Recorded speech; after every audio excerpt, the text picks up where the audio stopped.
President Ferdinand Marcos Jr. said the opening of classes in public schools will push through as planned, but the decision to postpone for areas hit hard by Super Typhoon Karina would depend on school authorities.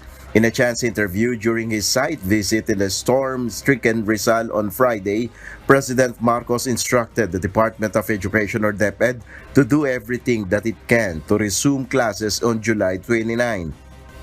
Yun, gawin nyo lahat. Buksan yung ang pagpasok, gawin nyo hanggat maaari kung kaya nyo buksan.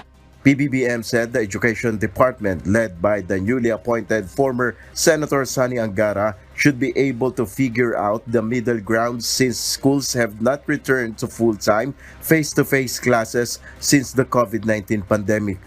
Siguro yung iba mapipilitan, they will conduct classes outside of the school building, makapagklase lang. Tingnan natin, we'll see. They will, ganyan naman, nasanay na tayo sa pandemic. Kahit hakanapan natin ng paraan para magkaroon pa rin ng pasok.